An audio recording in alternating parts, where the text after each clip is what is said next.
Graça e paz, irmãos, amém? Louvado seja o Senhor. Tá quente aí? Aqui também. Tá quentinho, dá até uma, né? A gente fica meio molenga, mas glória a Deus.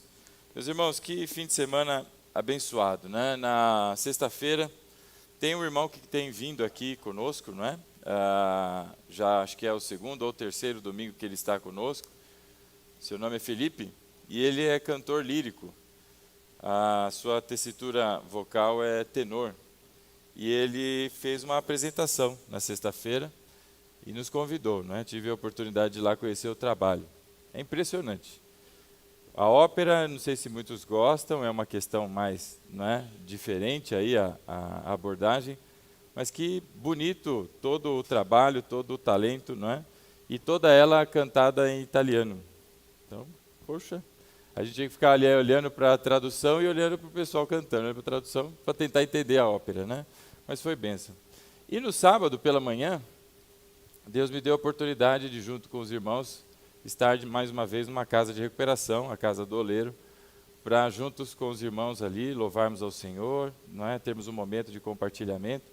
E nesse momento de compartilhamento, meus irmãos, eu encontrei um rapaz ali, o nome dele é Tiago, ele tem a mesma idade que eu. Enquanto falávamos ali, eu pude notar algumas coisas, não é? Foi bastante emocionante ali a conversa que nós tivemos. Entre muitos irmãos que estavam presentes ali, o seu Zé, que já tem 6 anos, né? Que ele está ali na casa, já tem 63 anos de idade, e é uma bênção ali o seu Zé. E esse Tiago, ele estava dizendo, ele tem 40 anos, e aos 16 anos ele começou a usar crack. E desde então, há mais de 20 anos, que ele faz uso, não é, de crack, problemas com todo tipo de droga. Já morou na Cracolândia, ficou 3 anos direto morando na Cracolândia. Ele disse que durante 3 anos, se ele escovou os dentes uma vez, foi assim, muito. Imagina, meu irmão, 3 anos sem escovar o dente, não é? Minha filha, às vezes, de manhã, ela acorda e vem para o meu lado assim, eu falo, filha, vai escovar o dentinho. Que ela vem, papai. Imagina esses irmãos, né? 3 anos na Cracolândia.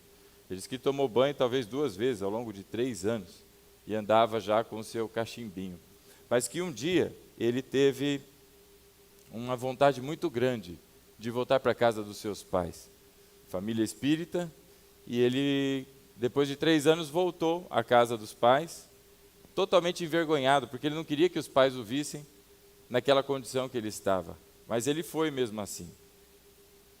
E quando ele chegou lá, apertou a campainha, ele disse que ouviu os passos da mãe, usando um chinelinho, e quando perguntou quem era, e ele disse que era ele, do outro lado ela já começou a chorar, é você mesmo? E ele contou muito emocionado que ele foi recebido pela mãe, com um abraço apertado de saudade. O pai, que estava lá presente, acho que era um sábado, tirou tudo que tinha na geladeira, pôs à mesa, fez aquela festa em recebê-lo, e ali mesmo ele disse, olha, não deixa eu ir embora não, porque se eu for embora eu vou voltar para aquele lugar.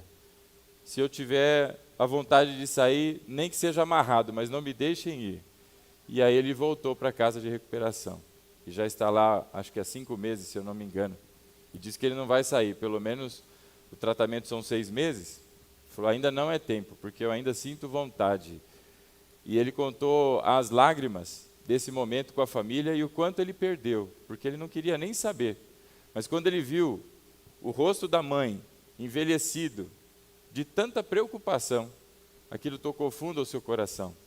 E ali agora ele começou a conhecer a Deus, porque a família tinha uma fé diferente, e ele começou a conhecer a Deus, o verdadeiro Deus, e aquilo tem mudado e trabalhado muito no coração dele.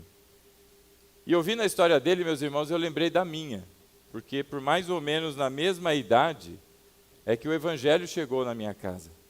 E eu reclamava com Deus que meu pai já tinha 40 anos quando ele se converteu, e eu ali entre 15 para 16 anos, não é? E ali eu pude ver o quanto Deus me livrou, porque aquele rapaz está conhecendo Deus agora aos 40 anos, depois de experimentar todas essas coisas, não é?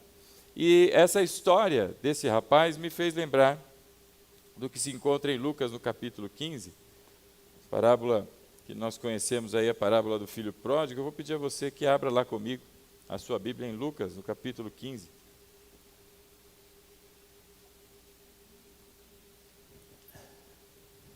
E foi um tempo precioso. O Henrique e o Diego e o Keverson foram ouvindo rock e voltaram ouvindo rock. Tiveram uma overdose de rock no carro. Aleluia. Capítulo 15 de Lucas, quem achou, diga amém. Amém. Verso 1 diz assim: todos os publicanos e pecadores estavam se reunindo para ouvi-lo, mas os fariseus e mestres da lei o criticavam. Este homem recebe pecadores e come com eles. Até aqui, fecha os teus olhos, oremos. Pai, obrigado, Senhor, por essa noite. Obrigado por nos trazer até a tua casa, apesar de todas as dificuldades, Pai, seja de saúde, seja pelo calor ou qualquer outra razão, Senhor, mas ainda assim, pela tua graça aqui estamos e pedimos então que o Senhor fale conosco, Pai, a todos nós, pelo teu Espírito, não sejam voz de homens, Pai. Por isso, Pai, pedimos que o Senhor repreenda todo o mal, Senhor, toda tentativa de, Senhor, atrapalhar a ministração da tua palavra. Nós repreendemos em nome de Jesus e clamamos pela tua bênção, Pai, da tua presença manifesta neste lugar, com poder e glória, para a tua honra, Senhor. Assim nós oramos em nome de Jesus. Amém. Amém, meu irmão? Capítulo 15 de Lucas, então, nós vemos aí que os publicanos, cobradores de impostos, então, e pecadores, faziam ali uma aproximação com o Senhor Jesus, estavam próximos dele. E não é de agora, ou na altura aí do capítulo 15 de Lucas, que as pessoas criticavam Jesus pelo fato de que ele andava com esse tipo de pessoas, consideradas pecadoras, pessoas consideradas indignas, rejeitadas pela sociedade que aquela época vivia. Então olhavam para ele e diziam, olha só, não é como está aí no versículo 2, este homem recebe pecadores e come com eles. Isso é um ultraje, porque se ele diz que é o Messias, se ele se afirma sendo aquele que é o enviado de Deus, para que viesse então, segundo todas as profecias, ser o rei sobre Israel, como poderia ele, representante de Deus, o Messias, andar com pecadores? Isso não é compatível na teologia daquelas pessoas. O modo como elas entendiam a palavra, não é, a profecia, não combinava com as atitudes de Jesus. Obviamente eles estavam totalmente errados, não é? E nós vimos aí no capítulo 14, o capítulo anterior, no verso 15, exatamente, não é, o início de uma parábola onde um homem dizia, não é, feliz é aquele que se assentar, não é, à mesa no banquete no reino de Deus. E aí Jesus respondeu, não é, àquela parábola falando de um homem que preparava um banquete. E então, diante destas coisas todas, aqueles fariseus entendiam que eles eram merecedores, que eles eram discípulos, que eles, não é, cumpriam integralmente a lei, que eles tinham todo aquele zelo e cuidado com a lei, e por isso, segundo as suas próprias obras, eles eram então merecedores, diferentes de todos os demais, diferentes dos pecadores. E então no capítulo 15 inicia com essa aproximação de pessoas, publicanos, cobradores de impostos, pecadores em geral, não é? De toda a sorte, entre mulheres que tinham alguma fama, entre homens que tinham problemas de qualquer sorte, estes se aproximavam de Jesus. E então no capítulo 15, 3 parábolas são contadas, mas as 3 são uma na verdade, não é? Verso 3, então Jesus lhe contou esta parábola, e ela vai até o filho pródigo. Essas 3 separadas parábolas são de fato uma. A primeira delas, verso 4, qual de vocês que possuindo 100 ovelhas e perdendo uma, não deixa as 99 no campo e vai atrás da ovelha perdida até encontrá-la? E quando a encontra, coloca alegremente nos ombros e vai para casa. E ao chegar, reúne seus amigos e vizinhos e diz, alegrem-se comigo, pois encontrei a minha ovelha perdida. Eu lhes digo que da mesma forma, haverá mais alegria no céu por um pecador que se arrepende, do que por 99 justos, que precisam arrepender-se. Então Jesus olha para aqueles homens que o criticavam E conta esta parábola de um homem que tinha 100 ovelhas e uma delas se perde. Ele deixa 99 então no aprisco, não abandonada, como alguém talvez possa pensar que abandonou 99 para trás de uma, mas ele deixa as 99 e busca aquela que está perdida, e ao encontrar, ele festeja o encontro, não é? Como diz aí no verso 6, alegrem-se comigo, ele chama os amigos, alegrem-se comigo, pois encontrei a minha ovelha perdida. Na sequência, vem a parábola da dracma perdida, ou da moeda, não é? Verso 8. Ou qual é a mulher que, possuindo 10 dracmas e perdendo uma delas, não acende uma candeia, varre a casa e procura atentamente até encontrá-la? E quando a encontra, reúne as suas amigas e vizinhas e diz, alegrem-se comigo, pois encontrei a minha moeda perdida. E eu lhes digo que da mesma forma, a alegria na presença dos anjos de Deus por um pecador que se arrepende. Então agora, Jesus falando com esses fariseus, conta a segunda parábola de uma mulher que de 10 dracmas perde uma. E ela se movimenta, faz toda aquela varredura da casa, organiza tudo e busca até encontrar. E quando encontra, da mesma maneira como aquele pastor que encontrou a ovelha perdida, ele se alegra, chama os amigos, assim como essa mulher chama e reúne as suas amigas e vizinhas para festejar, não é? E se alegra porque encontrou aquela que estava perdida. E na sequência, vem o verso 11, a parábola que nós conhecemos como filho pródigo. Alguns chamam de o pai e seus filhos, 2 filhos. Outra que vai se chamar a parábola do filho perdido, como está talvez na NVI, não é? E no verso 11 diz, e Jesus continuou. É a mesma conversa que está tendo com aqueles fariseus e escribas que o criticavam porque ele se assentava e comia com pecadores. Jesus continuou, um homem tinha 2 filhos. O mais novo disse ao seu pai, pai, quero a minha parte da herança. Assim ele repartiu sua propriedade entre eles. Não muito tempo depois, o filho mais novo reuniu tudo o que tinha e foi para uma região distante, e lá desperdiçou os seus bens, vivendo irresponsavelmente. Depois de ter gasto tudo, houve uma grande fome, e em toda aquela região ele começou a passar necessidade. Por isso foi a empregar-se com um dos cidadãos daquela região, que o mandou para o seu campo, a fim de cuidar de porcos. E ele desejava encher o estômago com as vagens de alfarrobeira, que os porcos comiam, mas ninguém lhe dava nada. E caindo em si, ele disse, quantos empregados de meu pai têm comida de sobra, e eu aqui morrendo de fome? Me porei a caminho e voltarei para o meu pai, e lhe direi, pai, pequei contra o céu e contra ti. Não sou mais digno de ser chamado teu filho. Trata-me como um dos teus empregados. E a seguir, se levantou e foi para o seu pai. Estando ainda longe, seu pai o viu, e cheio de compaixão correu para o seu filho, e o abraçou e o beijou. O filho lhe disse, pai, pequei contra o céu e contra ti. Não sou mais digno de ser chamado teu filho. Mas o pai disse aos seus servos, depressa, tragam a melhor roupa e vistam nele. Coloquem um anel em seu dedo e calçados em seus pés. Tragam um novilho gordo e matem-no. Vamos fazer uma festa e alegrar-nos. Pois este meu filho estava morto e voltou para a vida. Estava perdido e foi achado. Começaram então a festejar o seu regresso. Enquanto isso, o filho mais velho estava no campo, quando se aproximou da casa, ouviu a música e a dança, e então chamou um dos servos e perguntou-lhe o que estava acontecendo. E este lhe respondeu, seu irmão voltou, e seu pai matou o novilho gordo, porque o recebeu de volta são e salvo. O filho mais velho encheu-se de ira e não quis entrar. Então seu pai saiu e insistiu com ele. Mas ele respondeu ao seu pai, olha, todos esses anos tenho trabalhado como um escravo ao teu serviço, e nunca desobedeci às tuas ordens, mas tu nunca me destes um cabrito para eu festejar com os meus amigos. Mas quando volta para casa este teu filho, que esbanjou os teus bens com prostitutas, matas o novilho gordo para ele. E disse o pai, meu filho, você está sempre comigo, e tudo o que tenho é seu.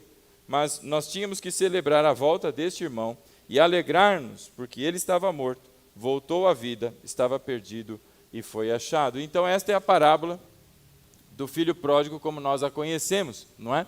E diante disso, o Senhor Jesus está respondendo este questionamento que estavam os fariseus e os escribas sobre Jesus estar andando com pecadores, sobre Jesus andar com publicanos, como pode, não é? E vem essas 3, então, parábolas sendo uma composição única. A primeira delas, então, são as ovelhas, não é? Daquele pastor, uma delas se perde. Ele acha aquela ovelha, com muita alegria, põe nos ombros e traz de volta. Então, é Deus quem vai buscar aquela ovelha que foi perdida e a traz de volta. E com muita alegria ele festeja, chama os amigos e a festeja. No versículo 7, há uma indicação aqui, não é? De Jesus, porque ele está contando essa parábola. E ele diz no verso 7, e eu lhes digo que da mesma forma haverá mais alegria no céu por um pecador que se arrepende do que por 99 justos que não precisam se arrepender. E aqui Jesus está falando com quem, irmãos? Com fariseus e com escribas. É com eles que Jesus está falando. Não está falando de cristãos, de gente que já crê em Deus ou não. Ele está falando com gente, meu irmão, que crê num sistema teológico que depende de obras, que depende do seu esforço. E aí ele diz para eles o seguinte, que haverá uma festa semelhante, da mesma maneira no céu, quando um pecador se arrepende, do que quando outros que se entendem justos, se chamam de justos, entendem que a sua maneira de viver promove para si mesmo justiça, eles não se arrependem. Por isso há festas no céu, o pai se alegra, este pastor que encontrou esta ovelha, ele se alegra porque a perdida foi encontrada. O pecador se arrependeu, e isto é festa, é alegria nos céus, é a alegria do pai. E aqui é exatamente porque eles estavam criticando por que Jesus andava com pecadores. Ora, porque são estes, os doentes, quem precisam, de médico, não são os que estão sãos, ou os que pensam estarem sãos, mas os que estão doentes. Por isso Jesus conta essa parábola. A segunda parábola é muito parecida, é a da dracma. De 100 ovelhas, agora para 10 dracmas, vai descendo a quantidade. Parece até aquela conversa, olha, se tiver 50 justos, vai destruir aquela cidade? Não, se tiver 50, não destrui. E se tiver 20? Não, também não. Para que chegasse até o ponto de dizer, e se tiver um só? Se tiver um só, não vai destruir, porque Deus preza por aqueles que são os seus. E aí vem a dracma, que agora são 10, e aquela mulher perdeu uma delas. E agora, diante disso, ela busca de uma maneira, incansável. É uma busca a ponto de varrer, organizar a casa até encontrá-la. É ela quem vai no papel de Deus que está indo atrás daquele pecador perdido. É uma ação de Deus, E da mesma maneira, quando ela encontra, nós vemos aí, que ela faz festa, chama as vizinhas, e faz uma grande festa. E aí no verso 10, é a mesma estrutura que da primeira parábola.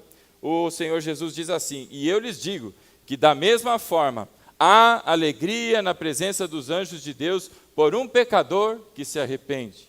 De novo, aquele que se arrependeu diante da verdade do Evangelho, diante do conhecimento de quem ele é diante de Deus, e não na dependência do cumprimento da lei, mas exatamente na dependência da graça. Porque ele sabe que a lei é muito para ele não consegue.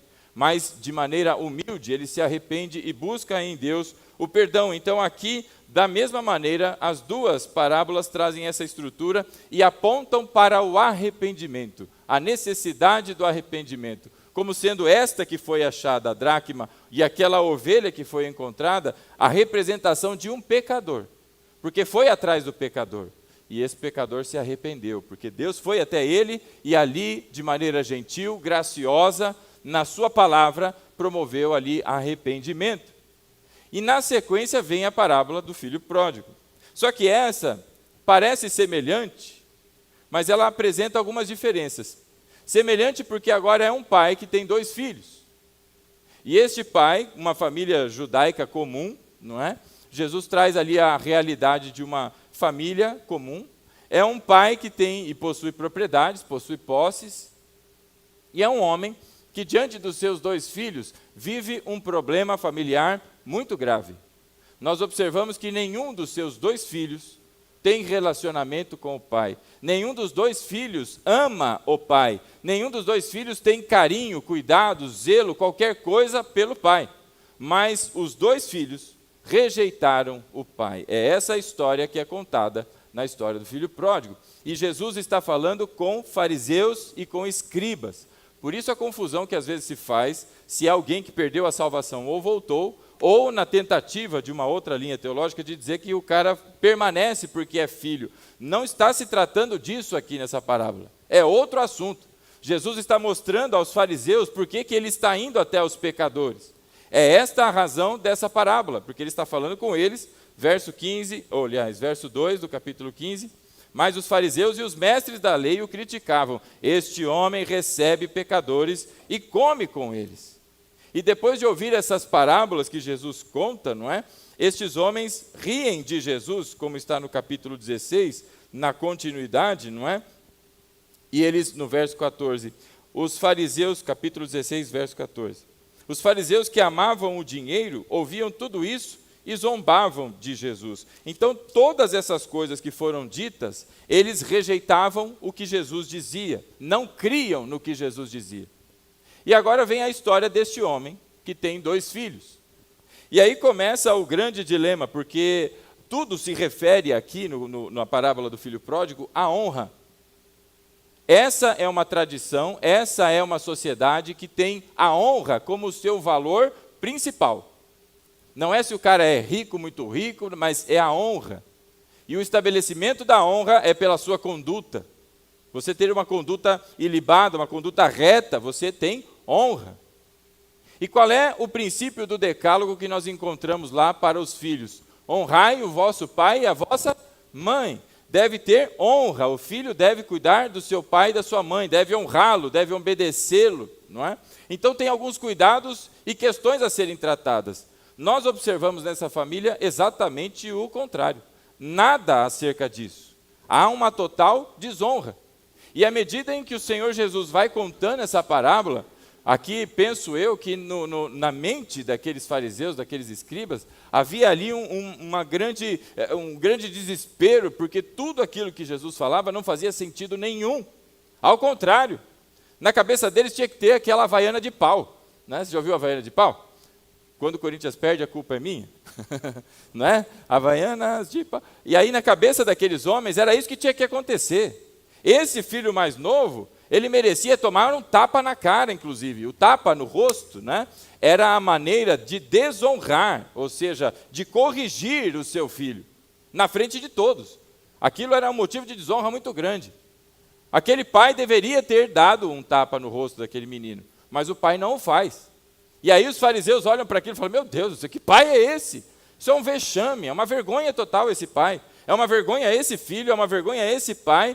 E aí o Jesus conta esta história, e nós vemos que até o momento em que o filho sai, e depois ele volta, parece a mesma estrutura da ovelha perdida que foi achada, o filho que voltou, da dracma perdida que foi achada, o filho que voltou, ok. Só que aí Jesus acrescenta um elemento novo a essa parábola. E esse elemento novo é exatamente este grupo chamado fariseus, este grupo chamado escribas. O filho mais velho é a representação deste pessoal. E agora, quando entra esse filho mais velho, esse pessoal olha e fala, oh, finalmente alguém decente nessa história, né? Vamos entender aqui o que está sendo narrado aqui. No verso 11,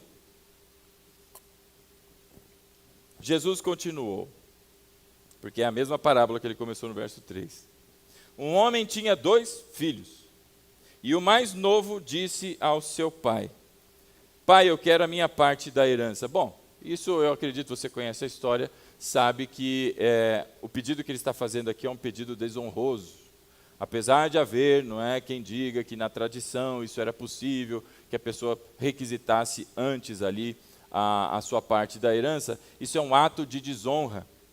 O que ele está dizendo ao pai exatamente aqui, em todas as palavras, é que não importa se ele está vivo ou morto, para ele, o seu pai, está morto, e ele não quer fazer mais parte daquela família. Ele não quer estar ali, ele quer ir para qualquer outro lugar e esbanjar a sua herança, não é?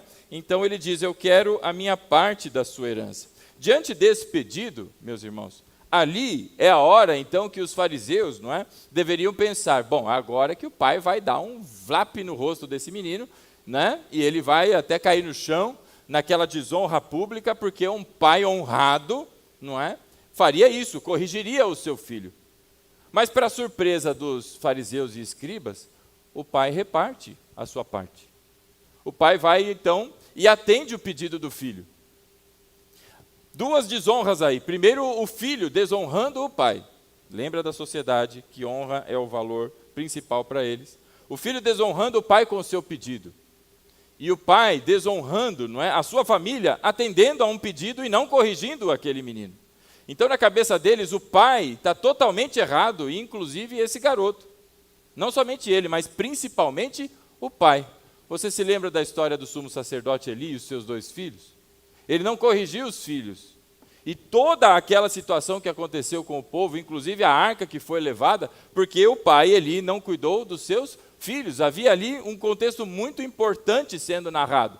E aqui nós observamos exatamente isso. Um pai que não cuidou, não é, dos seus filhos, não cuidou do seu filho. E atendeu o pedido. Para o fariseu, isso está totalmente fora. Aquilo é como se dissesse um grande absurdo para você. É o que Jesus está dizendo na interpretação daqueles fariseus. E aí ele diz, não é? Assim, ele repartiu a sua propriedade entre eles. Bom, se é o filho mais novo, e este homem tinha 2 filhos, segundo a tradição, e o que nós encontramos nos livros aí da lei, não é?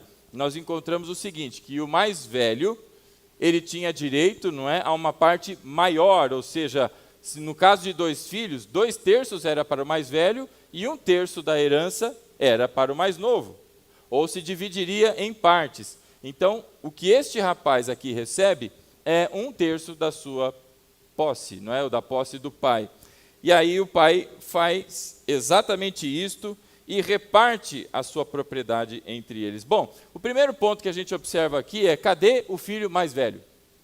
O pai foi lá e atendeu o pedido, mas cadê o filho mais velho? Ora, qual era a obrigação do filho mais velho? Se não ajudar no cuidado com os seus irmãos. Cadê o filho mais velho para ir lá e falar, ô rapaz, queria vergonha, mas você está pedindo a morte do papai, é isso que você quer? Está colocando a nossa família em desonra e tudo mais. Cadê o garoto? O garoto não está? Nem se fala sobre ele. Ele vai aparecer lá no final da parábola, e ainda de uma maneira bem interessante, porque ele estava em algum lugar quando de repente ele escuta que tem um movimento de festas na sua casa. Mas o filho não está aqui, porque os 2 filhos não têm relacionamento com o pai. Os 2 não têm. O filho mais novo não queria nem saber do pai, tampouco do irmão, e o filho mais velho não queria nem saber do pai, tampouco do seu irmão mais novo. Muito bem. E aí a Bíblia diz então, não é, na parábola que o Senhor Jesus contou, que isso foi repartido e 1/3 da propriedade foi dado, não é, ou foi dada para aquele filho mais novo. Ou seja, entre propriedades, entre dinheiro na conta, entre carros e cavalos e animais e tudo, 1/3 foi dado para aquele menino. Verso 13. Não muito tempo depois, o filho mais novo reuniu tudo que tinha e foi para uma região distante, e lá desperdiçou seus bens vivendo irresponsavelmente. Note aí no verso 13, meu irmão, que aquele garoto, ele não perdeu tempo. A Bíblia diz que não muito tempo depois, ele partiu, reuniu tudo que tinha e foi para uma região distante. Ele partiu. Qual que era a preocupação que esse menino tinha? Primeiro, a motivação dele. Ele não tinha relacionamento com a família. Ele não tinha amor pelo pai. Ele nem queria saber do pai. Por isso ele faz esse pedido. Então ele quer ir para longe, para que ninguém da família se lembrasse dele e fosse atrás dele, para que ele pudesse se esquecer da sua família. E principalmente, porque esse era um ato de desonra muito grande. E toda a comunidade iria para cima dele pelo que ele fez com o seu pai. Então, para fugir de um possível problema com a comunidade, ele parte e parte brevemente. Só que presta atenção, meu irmão. Alguém aqui consegue vender um apartamento, uma casa, um terreno, uma kitnet? Assim, pá, anuncia e vende? É rápido assim? Pode ser que alguém tenha conseguido essa proeza, mas geralmente você toma um tempo para anunciar, para as pessoas olharem, para ver. A Bíblia diz que não muito tempo depois, em pouquíssimos dias, esse rapaz dissolveu o que tinha de propriedade, porque ele precisava de dinheiro, ele queria dinheiro para fugir. Então começa daí, que é um belo de um lambisgoia, pega tudo o que ele recebeu, não valoriza nem um pouco, vende de qualquer jeito, e a melhor coisa que se tem para um comprador, para quem tem dinheiro, é quando o vendedor está desesperado para vender, porque ele faz aquela negociação e aperta até conseguir o menor preço que puder. Não foi isso que aconteceu com muita gente aí no período da pandemia? Teve que vender às pressas propriedades, partes de participação de qualquer coisa, porque ficou num momento complicado da vida. Então, todo período de crise é período de oportunidade para quem tem dinheiro. O Fábio que trabalha aí com os investimentos aí deve ter visto alguma coisa parecida aí. Mas o fato é, quando alguém está com necessidade, ele desfaz daquilo que tem porque precisa vender, não é? Inclusive alguns anúncios que você vê por aí, preciso vender com urgência, problemas e não sei o quê, e aí você fica até na dúvida, porque o preço está muito baixo para determinado produto. Aí você até pensa, bom, isso aí deve estar meio quebrado, né? Porque não está bom aí a coisa. Muito bem, é o que esse garoto faz. Não muito tempo depois, o filho mais novo reuniu, verso 13, tudo o que tinha e foi para uma região distante. E lá desperdiçou os seus bens, vivendo irresponsavelmente. Então ele vai para um lugar bem distante. Este lugar bem distante é longe, fora das terras de Israel. Ele sai de debaixo daquele que é o seu povo e vai buscar entre os gentios abrigo. Ele vai fazendo tudo o que na cabeça do fariseu ali, né? Meu Deus, o que esse rapaz está fazendo? E ele vai até uma terra distante e lá começa a viver de maneira irresponsável. O seu irmão mais velho depois vai dizer que ele gasta o seu dinheiro, inclusive, com prostitutas, com uma série de coisas. O fato, meu irmão, é que ele sai torrando tudo de maneira, não é, irresponsável. Verso 14. E depois de ter gasto tudo, houve uma grande fome em toda aquela região e ele começou a passar necessidade. De alguém que era grandemente brilhante, teve a ideia de deixar a sua casa, deixar os seus pais, viver uma vida dissoluta, tinha dinheiro no bolso, talvez ele tivesse uma quantia X e, porque vendeu às pressas, reduziu bastante o seu montante financeiro, ainda assim ele gasta tudo de qualquer jeito e não muito tempo depois, uma fome vem sobre aquela região e ele, de uma pessoa que tinha muitas vontades na vida, se vê agora, não é, como um pedinte. Ele passa a necessidade, ele começa a mendigar. A Bíblia fala aí no verso 14, não é, que ele começou a passar necessidade. E por isso foi empregar-se com um dos cidadãos daquela região. Então ele agora começa a procurar por ajuda e pedir por ajuda, pedir por comida, pedir por roupas, pedir por abrigo, porque ele já não tem mais nada. Você consegue encontrar na tua própria vida ou na vida de algumas pessoas que você conhece um comportamento semelhante? Na sua rebeldia, na sua ignorância, na sua arrogância, prepotência, sai por aí achando que é dono do seu próprio nariz e não muito tempo depois encontra com a parede. O rosto encontra a parede, bate a cara no muro, né? Como se fala aí no português mais claro, né? Talvez você encontre semelhança na tua própria vida ou em alguém. E aí, verso 15, ele procura se empregar com um dos cidadãos daquela região que mandou para o seu campo a fim de cuidar dos porcos, não é? E aí vem o que é mais vexatório ainda, porque agora, além de ser um filho que desonrou o pai, desonrado então esse garoto, além de ser um irresponsável e torra tudo o que tem, vende de qualquer maneira, gasta de qualquer maneira e fazendo todas as coisas que são, inclusive, repreensíveis aos olhos do Senhor, agora ele vira um pedinte, mendiga, não é? É mendiga, ele é mendigo, não é medingo. Como é que as pessoas falam errado lá? Mendigo, é um mendigo. Né? É um pedinte, agora ele vai e busca um emprego, e o emprego que ele recebe numa terra de gentios, porque se tem uma criação de porcos, não é nas terras de Israel, então ele está numa terra de gentios, e o emprego que ele recebe é ser cuidador de porcos. Ora, isso é uma desgraça na vida desse jovem. E o que Jesus está contando é toda a situação de desonra que chega a alguém que anda longe de Deus. A ponto agora de que ele olhava para a comida daqueles porcos, porque ele não tinha comida, e desejava comer aquilo que era dos porcos. Não é? Sabe, meus irmãos, eu me lembro quando eu tinha, 18 anos, talvez, menos. Eu tinha um amigo e a gente uma vez planejou, falou, vamos fazer o seguinte, vamos guardar um dinheiro, e aí a gente foge de casa. E aí para onde a gente vai?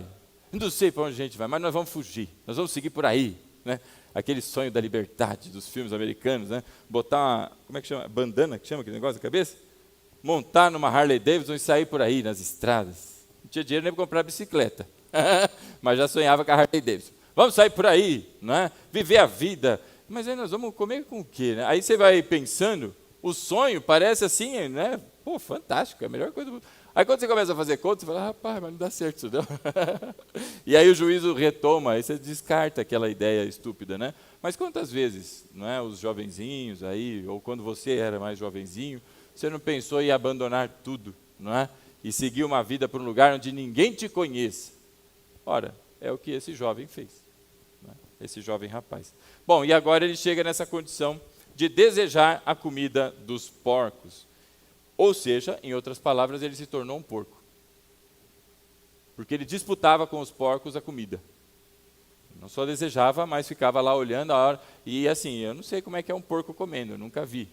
Mas os bichinhos devem ser meio nervosos. Javali já é nervosão, né? Imagina a hora que está aquele mundaréu de comida e comida no chão.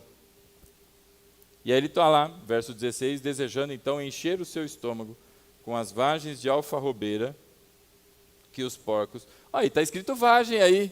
Quem disse que não era vagem lá aquela outra vez? Né? Tá vendo? E as vagens da alfarrobeira. Então, vagem, meu irmão, tá vendo? Os nutricionistas que falam que vagem, tá vendo? Não é? Que os porcos comiam, mas ninguém lhe dava nada. Então, ele ficava ali olhando para aquela condição. E no estado de mendigo, no estado então agora decaído, verso 17, usar uma expressão da década de 80, cai a ficha desse garoto, né? Eu falei para o meu filho se ele sabia o que significava cair a ficha. Ele falou, não, a ficha caiu no chão? Falei, supondo que fosse, o que é uma ficha, filho? Ele, não sei. Não é? Então caiu a ficha desse garoto no verso 17, ele se deu conta do que estava passando, não é? E aí o pensamento dele, quantos empregados do meu pai têm comida de sobra, e eu aqui morrendo de fome? Bom, aí você pensa, né? Esse rapaz então agora está arrependido, só que ele não está pensando no pai, ele está pensando em si. Ele está pensando agora em que ele tem uma vida diferente da que ele está levando. Ele não está pensando que ele desonrou o seu pai, que ele fez qualquer coisa ruim, mas ele olha para o seu estado de mendigo, de tentar dar um peteleco em algum porco e pegar alguma coisa para comer, de ter virado um porco também no meio daqueles porcos, e ele olha para aquilo e diz, olha quantos trabalhadores do meu pai, trabalhadores que têm trabalho, como eu estou tentando trabalhar, mas eles têm fartura, eles têm dignidade lá, eu não tenho nada aqui, eu virei um porco aqui. E aí ele pensa lá, né? Verso 18, eu me porei a caminho e voltarei ao meu pai, e lhe direi, pai, pequei contra o céu e contra ti. Bom, você olha que pelo menos alguma coisa de juízo na cabeça desse menino parece ter restado. E ele reconhece que pecou contra o céu. Ele não tem nem coragem de dizer contra Deus, ele diz contra o céu. Ele diz que o seu pecado é tamanho que preenche essa lacuna de distância, essa desonra toda, não é? Entre a terra e o céu. Por isso ele diz, pequei contra o céu e contra o Senhor. Não sou mais digno de ser chamado teu filho, trata-me como um dos teus empregados. Agora, o seu desejo é reaver uma condição mínima de dignidade, poder comer sem disputar com porcos, poder se vestir de maneira a não feder como fede um porco, não é? Você já visitou um chiqueiro alguma vez na sua vida? É cheirosinho? Tem cheiro de lavanda? Não tem, né? Pois é. E aí, verso 19, aliás, 20. E a seguir levantou-se e foi para o seu pai. E aí acontece, não é? Aquilo que é aos olhos dos fariseus algo absurdo, porque estando o rapaz ainda longe, o seu pai o viu e, cheio de compaixão, correu para o seu filho, o abraçou e o beijou. E aí, na cabeça dos fariseus, esse menino, que já é um desonrado, o pai também, sem vergonha, que vai e reparte, em vez de corrigir o garoto. Agora o menino voltando, ele corre na direção desse rapaz, corre. Ora, na tradição dos judeus, não é? Um homem nobre, uma pessoa nobre, não corria. Ele caminhava. É mais ou menos hoje, você não vê por aí um presidente da empresa saindo correndo para alguma coisa, mas você vê a pessoa caminhando, com pose, às vezes terno e gravata, e vai seguindo, vai no tempo dela e tudo mais. Agora, quem que você vê correndo? É a turma, né, da mão na massa, é quem está perdendo horário, vai tomar bronca do chefe, esse está correndo. Agora, os nobres aí, eles não correm, eles vão caminhando. Pode ter passo largo e apertado, mas é caminhando, tem compostura. A mesma coisa se esperava, não é de um nobre, de um homem honrado em Israel, mas este agora sai correndo. E qual é o grande problema disso? A roupa que se vestia, ela ia até os pés, não é como se fosse, você já viu no batismo a pessoa usando aquelas batas, né, que vai até o pé, parece um vestidão, não é? Ora, para que era aquilo? Para não mostrar as pernas, para que ninguém visse as pernas em público, porque eram mostrar as suas vergonhas. E quando você sai correndo com uma saia desse tamanho, o que acontece? Uma saia não, né? A roupa que vai até o pé. A perna fica exposta, não só a perna, mas tudo o que a roupa balangando mostra. Então, isto era uma atitude vexatória, desonrada, e não se fazia por alguém que fosse um nobre entre os homens lá. Mas aqui está, de novo, o pai que agora vai na direção do filho e vai correndo. Na cabeça daqueles fariseus, meu Deus do céu, isso parece um inferno, está tudo errado. Como que o pai agora vai na direção do filho?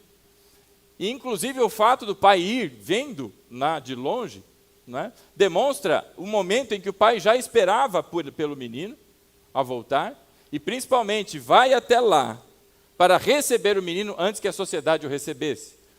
Porque se o menino fugiu, preocupado com a reação de todos, agora ele voltando, se o pai não chegasse primeiro, pode ser que os outros, não é, o pegassem pelo caminho, como fizeram com aquela mulher no flagrante de adultério e levaram até Jesus. Pegaram lá e falaram, foi pega no flagra. A lei diz que tem que apedrejar. Não é? Então talvez o pai tenha ido até o filho exatamente para que não deixasse que a sociedade o pegasse. E aí a Bíblia diz que ele o abraçou e o beijou. O gesto do abraço e o gesto do beijo é o gesto da reconciliação. Com isso, o pai impede que o menino faça a proposta absurda de se tornar um trabalhador, mas o pai o recebe, o acolhe, o recebe como filho. E aí, não é? Por isso do abraço e do beijo. E no verso 21, o filho lhe disse, pai, pequei contra o céu e contra ti. Já não sou mais digno de ser chamado teu filho. A grande questão é que nunca foi digno. Não é? Nunca, nenhum de nós é ou foi digno. Nós nos tornamos, pelo sacrifício de Cristo, dignos, não é? É pelos méritos de Cristo na cruz. E aqui, aquele menino apresenta o seu arrependimento. E ele apresenta o seu arrependimento da maneira errada. Como que ele pretende demonstrar o seu arrependimento? Ora, ele mostrou o seu erro pedindo a herança, agora ele tenta desfazer a sua burrada, fazendo o quê? Sendo um trabalhador. Sendo como um dos trabalhadores. O que ele está querendo fazer? O que está na cabeça daquelas pessoas? O trabalho, o labor para se auto-justificar, buscar pelo seu esforço justificação. E não é pelo labor de ninguém, mas é pela graça, irmão. Então, diante desse momento que aquele menino olha e apresenta a sua angústia, a sua indignação consigo mesmo, dizendo: Pai, pequei contra o céu e contra ti, já não sou mais digno de ser chamado teu filho. No momento em que ele ia continuar dizendo: Pai, me deixa ser teu trabalhador, ele é interrompido. O pai não deixa ele continuar. Mas o garoto está arrependido. E pensa resolver a coisa da maneira errada, mas aí vem o pai e ensina qual é a maneira certa. É a maneira como aquela ovelha foi encontrada. E sobre os ombros do seu dono, os ombros do seu pastor, ela é carregada de volta. Assim como aquela moeda que foi perdida e encontrada, ela é pegada na mão e levada de volta. Agora este filho está sendo tomado pelo pai e trazido para o seio da família. É o pai quem leva, não tem mérito do menino, não tem mérito de nenhum de nós, mas tem o pai que nos busca e nos resgata. E aí ele continua, não é? Verso 27. Mas o pai disse aos servos, interrompendo totalmente o garoto, falou: para por aí. E aí ele traz: depressa, tragam a melhor roupa e vistam nele. Melhor roupa. Qual que era a melhor roupa? Ora, se numa família judaica, onde o pai não é o principal, quem vai ter a melhor roupa? O pai, obviamente. Então, quando ele diz tragam a melhor roupa, é do pai. Está pegando do pai. A roupa melhor que o pai tem para vestir o filho. Ele diz lá: tragam a melhor roupa e vistam nele. Coloquem um anel em seu dedo. Bom, o anel não era só o símbolo de autoridade. Mas o anel era transação financeira, qualquer coisa que fosse fazer. Pai estava autorizando o filho a movimentar as suas posses com aquilo. Mas ele não pegou a parte dele, já não torrou tudo? Sim, agora o pai está dando de volta, não é? A mesma condição. Não é só símbolo de autoridade, meu irmão. O detalhe está aí, é porque ele está reconstituindo o garoto, não é, no seio da família. Ele o recebeu, reconciliou e está pondo ele como filho, de fato. Muito bem. E aí coloquem um anel em seu dedo e calçados nos pés. O calçado, exatamente porque os trabalhadores, os escravos, eles não usavam calçados. Só usavam os senhores, os administradores que usavam sandália e também, não é, os filhos. E inclusive os filhos não trabalhavam. Quem trabalhavam eram os servos da casa do pai, não é? Mas os filhos não trabalhavam. E agora ele foi posto uma roupa, a melhor, do pai. Foi colocado ali anel no seu dedo, sinal de reconstituído com autoridade, não é? Para movimentar e conduzir aí os negócios da família, e um calçado nos seus pés, não é? Para distingui-lo dos demais. E aqui nós vamos encontrando, meu irmão, esse momento em que o filho arrependido, não é? Volta e é tratado. E ele está experimentando o que nós chamamos de graça. Não tem trabalho nenhum para ele fazer, mas tem o perdão, não é? O perdão que o pai está dando. E aí, verso 23, tragam um novilho gordo e matem-no, vamos fazer uma festa e nos alegrar. E aí ele diz, vamos fazer uma festa, tragam um novilho gordo. O novilho gordo, meu irmão, era quando vai fazer aquela festa né, para marcar na família, é aquele momento mega especial. Não é por qualquer razão, mas é um grande momento, é aquele animal que está sendo trabalhado, engordado, para um momento de festividade, e é exatamente este que foi agora pedido para ser, não é, morto e preparado para comer. Bom, você já esteve em algum lugar que teve que matar algum animal?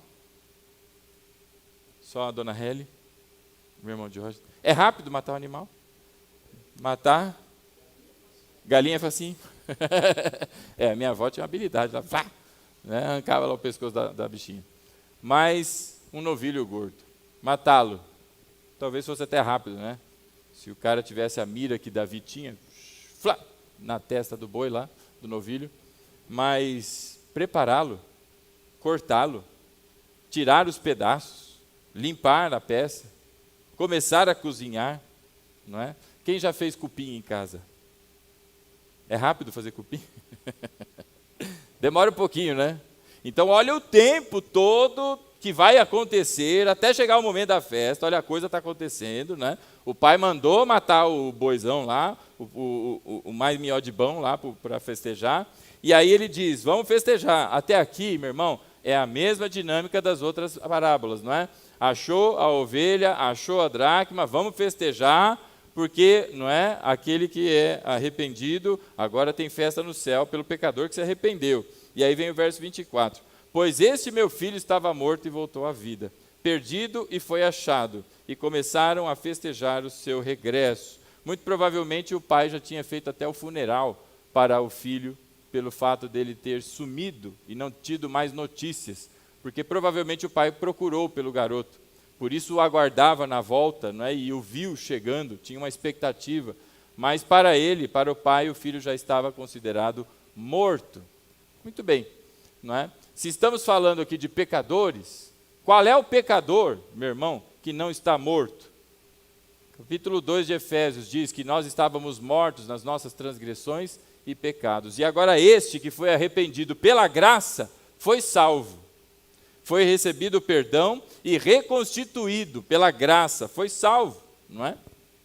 E aí, agora sim, começa a festa. Se Jesus parasse aí, é o mesmo contexto das outras duas parábolas, mas ele não para, porque agora o grande mestre coloca o seu público dentro da história. E ele traz os fariseus que estavam lá arrancando os cabelos já, falou, meu Deus, que pai é esse? Esse pai merece uma surra. Ele tem que ser colocado, o pai que tem que ser apedrejado, como faz um negócio desse? Pai desonrado como esse. Esse menino então, você é doido, tinha que ser apedrejado. A Bíblia diz na lei, não é, que o filho que não honra o pai, que é desobediente, mesmo sendo ali advertido, se ele não muda a sua postura, ele é levado na frente da cidade ali, na frente de todos e apedrejado até a morte. Essa é a lei. E o que está sendo feito aqui? Nada. Bom, e aí, não é, no verso 25, finalmente aparece o segundo filho.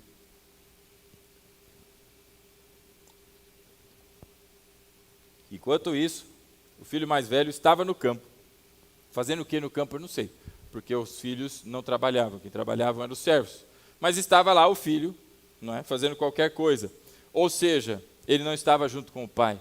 Ele não estava preocupado com o pai. Estava seguindo a sua vida do mesmo jeito que um saiu, este ficou, mas totalmente distante do pai. E quando se aproximou da casa, ouviu a música e a dança. Agora pensa comigo, meu irmão.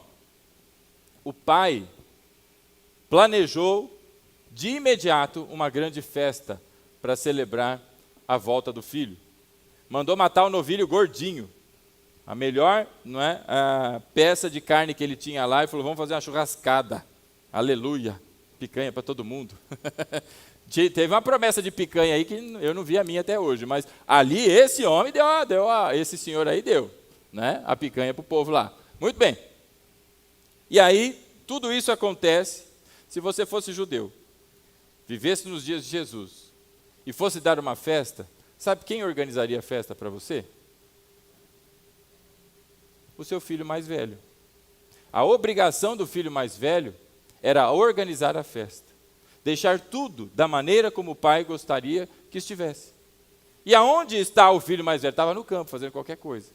Então o que acontece aqui? O que se vê aqui? Que o pai e o filho, pelo filho, a postura do filho, não tinham relacionamento. O filho não estava nem aí para o pai, não sabia nem o que estava acontecendo, nem foi comunicado que haveria uma festa, nem sabia. Ele chegando, ouviu o barulho da dança, ouviu o barulho da música. Falei, mas o que está acontecendo? E aí você veja o tamanho da propriedade desse homem, porque para ele escutar, aproximando, começou a escutar o barulho da música, devia ser grande aquela propriedade, né? Porque a música estava rodando lá, a festa já tinha começado. Já estavam preparando o novilho gordo lá, e o garoto agora, chegando, o mais velho, né? Agora que ele ouve, então você veja aí que esse filho não tinha relacionamento com o pai. E aí verso 26, e então chamou um dos servos e perguntou o que estava acontecendo. Este servo, meu irmão, numa festança aí que houvesse na casa de uma pessoa como essa aqui que está sendo narrada, dentro da casa ficariam ali o pai, ficariam ali os filhos, enfim, os mais próximos, os administradores, né? Os convidados de honra estariam ali, e ao redor, talvez não dentro, mas já do espaço de fora, aproveitando a festa de maneira ali já mais, como quem anda na periferia ali, né? São esses rapazes, talvez garotos mais novos aí, os servos, não é? Que estavam aproveitando da festa, mas não lá dentro, já curtindo. Devia ter ali entre 100, talvez 200 pessoas, era uma bela de uma festança que estava acontecendo. E aí ele chama um desses garotos, não é? Verso 26, e pergunta, ora, o que está acontecendo? Porque ele não estava sabendo de nada. Não é? Já pensou se chegar na casa do teu pai e está rolando mó, né? Fanfarra lá, todo mundo, eita, o que aconteceu? Né? Não, tal coisa. Poxa, nem para avisar, né? Era esse o sentimento do menino. E então, verso 27, ele respondeu, o servo, o seu irmão voltou, e o seu pai matou o novilho gordo, porque o recebeu de volta são e salvo. Aí, meu irmão, se levantou a ira desse irmão mais velho, não é? Verso 28, e o filho mais velho encheu-se de ira e não quis entrar. Essa é a hora que os fariseus olharam e falaram, finalmente, né? Alguém decente nessa história. Agora tem um aí, que é o filho mais velho, que diante de toda essa desonra, né, se manifesta, pelo amor de Deus, né? Chegou alguém finalmente, no pensamento, então, dos fariseus, não é? Mas ele respondeu ao seu pai. Oh, perdão que eu pulei alguma coisa aqui, deixa eu voltar. Não, é isso mesmo, né? 28, e o filho mais velho encheu-se de ira e não quis entrar. E então o seu pai saiu e insistiu com ele. E agora, meu irmão, do mesmo jeito que o pai foi ao encontro do filho mais novo, agora o pai deixa aquela festa e vai ter com o filho mais velho. Ele sai porque o garoto não quis entrar, então o pai vai até ele. E começa a insistir para que ele entre, para que ele participe da festa. É a pregação do evangelho, está sendo pregada inclusive para fariseus, para escribas, está sendo pregado para todo mundo. O garoto ouviu, se arrependeu e recebeu graça. Estes estão ouvindo, mas não têm a manifestação de arrependimento no seu coração. Mas olha lá, verso 29. E então ele respondeu ao seu pai, olha, todos esses anos tenho trabalhado como escravo ao teu serviço e nunca desobedeci às tuas ordens. Essa é a mais pura manifestação de um hipócrita. Ora, como é que Jesus chamava os fariseus? De hipócritas. Essa é a expressão do hipócrita. Você se lembra daquele jovem rico, quando ele chega até Jesus, pedindo por salvação? Ele diz, olha, bom mestre, como é que eu alcanço a salvação? E aí o que Jesus responde para ele? Bom, você conhece a lei, conhece os mandamentos, você tem que cumpri-los. E aí o garoto responde como? Ah, então tá fácil. Porque desde a minha tenra idade, eu cumpro todos os mandamentos, eu guardo todos eles, então para mim está fácil. E Jesus responde para ele, então tá bom. Só te falta uma coisa, vende tudo que você tem, distribui aí aos pobres, vem e me segue. Ele não guardou o primeiro, honrar a Deus acima de todas as coisas. Preferiu as suas posses, preferiu, não é, a sua condição financeira. O que está acontecendo com esse filho mais velho é exatamente a mesma coisa. Ele diz aqui, olha aí, todos esses anos eu tenho trabalhado como escravo. Ele entende ali que ele está sendo um escravo, oprimido pelo pai. E todos os seus mandamentos, não é? Deixa eu encontrar aqui que meus olhos se perderam aqui. E ao teu serviço, e nunca desobedeci às tuas ordens. Nunca desobedeci nenhuma das tuas ordens. Do que ele está falando aqui? Do que os fariseus buscavam justiça própria? Com a guarda da lei. Então ele está dizendo a mesma coisa que aquele menino. Até aqui, eu tenho cumprido toda a lei. E aí ele vai e se mostra indignado, não é? Mas tu nunca me destes um cabrito para eu festejar com os meus amigos. E aqui fica mais evidente ainda que ele não tinha nenhum amor pelo pai, não tinha nenhum prazer em estar com o pai, porque o que ele queria era um cabrito, não queria um novilho gordão, ele queria pelo menos um cabrito, que não é a melhor das carnes lá, mas alguma coisa para ele festejar, não com o pai, não com o seu irmão, não com a sua família, com os seus amigos. Em outras palavras, o que este filho está esperando de igual modo, é que o pai também morra. Morre logo, pai, porque aí eu vou pegar os meus 2/3 da herança e vou festejar. Eu vou festejar, mas não com você, com os meus amigos. E mostra aqui que ele não tem nenhum relacionamento com o pai. Então ele diz aqui, não é? Eu estou aqui obedecendo as tuas ordens, estou até agora fazendo tudo que o Senhor manda, cumprindo toda aí a lei, e nunca, nenhum cabrito para eu festejar com os meus amigos, mas quando volta para casa este teu filho, que esbanjou os teus bens com prostitutas, matas o novilho gordo para ele. Essa é a revolta de quem é legalista, de quem entende, meu irmão, que você tem que cumprir ali todas as minúcias da lei, e se não for por isso, você não tem salvação, mas não querem receber a graça de Deus. E aí ele manifesta aqui dizendo, olha aí, agora vem esse teu filho, que jogou fora 1/3 da propriedade. E agora o Senhor está gastando o meu pedaço, os 2/3 da minha parte, para dar uma festa para esse sem vergonha que gastou com prostituta, inclusive. É a manifestação da hipocrisia, do legalismo. E lembra, a grande motivação de tudo isso é porque eles criticavam Jesus, que Jesus andava com pecadores, que Jesus andava com publicanos. Pois é. E aí vem o pai, e disse o pai, meu filho, você está sempre comigo e tudo o que eu tenho é seu. Mas tínhamos que celebrar a volta deste seu irmão e alegrar-nos, porque ele estava morto e voltou à vida, perdido e foi achado. Do mesmo jeito que a graça se apresentou para aquele menino, foi apresentado para o mais velho. E essa história termina sem fim. Termina com esse diálogo. E pela continuidade do Evangelho de Lucas, como vimos aí no capítulo 16, não é, o verso 14, eles continuavam zombando de Jesus, como se nada tivesse sentido em tudo que Jesus falou, se sentiram ofendidos com essa parábola e seguiram a vida. A parábola termina sem fim, ou um fim sem o desfecho do que acontece com esse menino, porque ele foi feito um convite para ele também. Mas o fim nós conhecemos, irmãos. Deus enviou o seu Filho, que é a imagem do Pai. A Hebreus capítulo 1 diz que ele é o resplendor da sua glória. A imagem perfeita, a manifestação perfeita de Deus está em Jesus. E este Filho veio e foi rejeitado. Foi rejeitado por estas pessoas que agora entendiam que diante da guarda da lei, de todas as coisas que a lei tinha, o Evangelho não era compatível. O Evangelho não cabia em tudo isso. E preferiram ficar com a guarda da lei.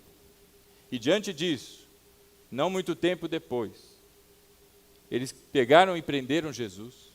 Foram estes, os doutores da lei, os grandes em Israel, o Sinédrio, que foram lá e criaram um julgamento falso, sem nenhuma fundamentação, acusando Jesus de blasfêmia e de uma série de coisas, e levaram ele até a cruz. Então, meu irmão, a resposta que este filho mais velho dá ao pai é de matar o pai, porque se matou o filho, que é a imagem do pai, estão matando o pai. E o mataram com um pedaço de madeira, crucificando ele, não é, diante de todos. Então a estes aqui, não é, ou a este filho mais velho, que a história termina, pelo menos sem um desfecho na parábola, nós conhecemos o final, porque eles vão até o final e levam às últimas consequências, conduzindo à morte do Senhor Jesus. A morte que paga pelos nossos pecados, a graça que faz com que nós sejamos recebidos pelo Pai, apesar das nossas mazelas, e a ressurreição que agora nos justifica, como vimos quem esteve na terça-feira, não é? Agora, na balança, o perdão que limpa a nossa vida, que tira o nosso passivo dos pecados, e agora a morte de Jesus, o sacrifício que o coloca, não é, diante da justiça de Deus como suficiente para a sua ira, e por isso fomos justificados. Este grupo de pessoas, fariseus aqui, eles viviam na legalidade, viviam buscando ali, ora, todas essas coisas e rejeitando a graça. Por isso o Senhor Jesus conta essa parábola a todos eles, para dizer que há festas não é, acontecendo no céu quando um pecador se arrepende. E diante disso, meu irmão, a graça está sendo, não é, manifestada. Através da pregação do Evangelho, todos nós estamos sendo ministrados. E há aqueles a quem os olhos são abertos, ao ouvirem a palavra e a palavra de Cristo, não é? Geram fé no seu coração, nascem de novo. São como este que foram colocados ali uma nova veste. Nós fomos revestidos do novo homem. Nós fomos revestidos de Cristo, cobertos pelo seu sangue. Nos foi dada a mesma autoridade, porque toda sorte de bênçãos espirituais nas regiões celestiais em Cristo já nos foi dada, como diz Efésios.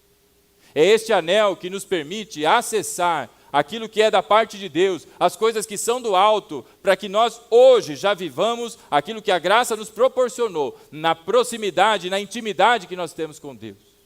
Até que chegue o dia em que estaremos com Ele para sempre, não mais separados. Fomos calçados nos pés, colocados agora a sandália do Evangelho, para que anunciemos a todas as pessoas essa graça. Por isso, meu irmão, muitas pessoas estão na igreja, e eu tenho ouvido isso à torta e à direita quando se fala de graça.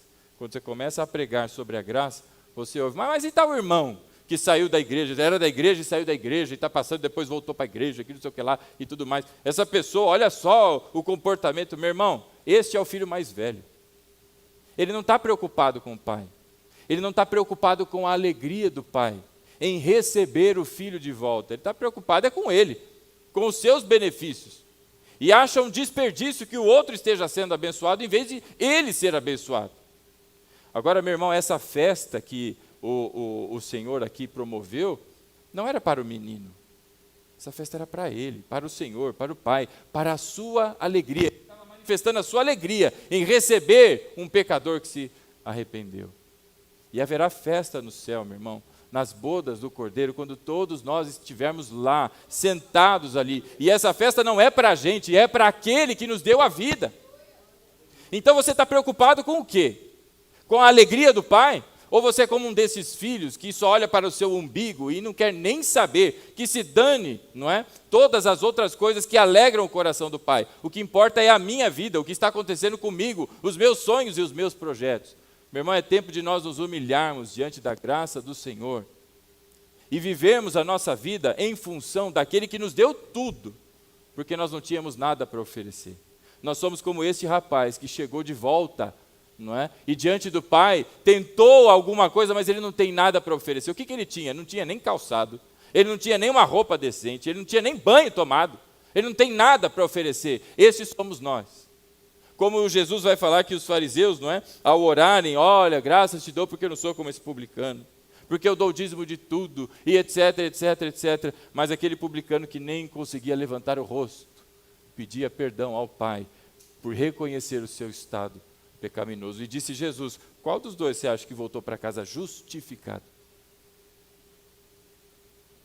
Meu irmão, a festa é para o Senhor, todas as coisas são para Ele, e é tempo de todos nós dedicarmos a nossa vida, porque o tempo é curto, para aquele que nos deu todas as coisas, para que alegre o coração do Pai, através da minha vida e da sua, sermos usados para alcançar pessoas que estão perdidas, desperdiçando a vida, como esses rapazes no centro de recuperação, como homens por aí achando que, não é, em outra mulher vão encontrar, não é, alguma satisfação melhor do que a que tem, ou mulheres que estão desprendidas das suas responsabilidades e sonhando com um príncipe encantado e têm deixado a sua casa e a sua família e estão ali arruinadas, mas Deus levantou a sua igreja para alegrar o coração do Pai em obediência, para levar a sua palavra, ministrar o Evangelho, a reconstituir a dignidade dessas pessoas que estão ali influenciadas pelo inferno e têm visto cada dia mais a sua vida e as suas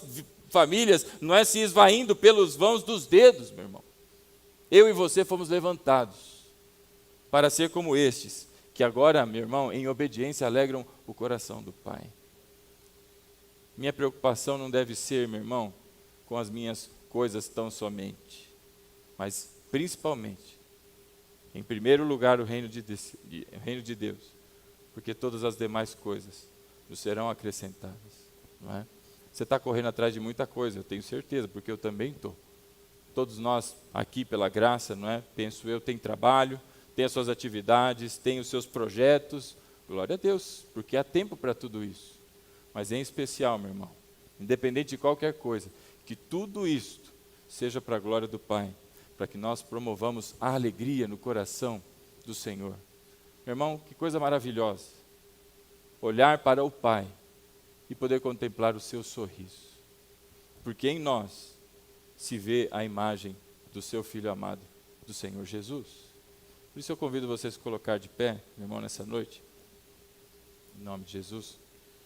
E o meu convite a você é que pensemos, não é? Se nós não temos sido como qualquer um desses filhos, que não tem amor pelo Pai, tem amor por si mesmo, querem viver as suas vidas, querem sair por aí, não importa se está fora ou se está dentro da igreja, mas tem vivido de qualquer maneira, porque não importa o Pai, importa a minha própria vida mesmo, eu que me importo aqui, não é?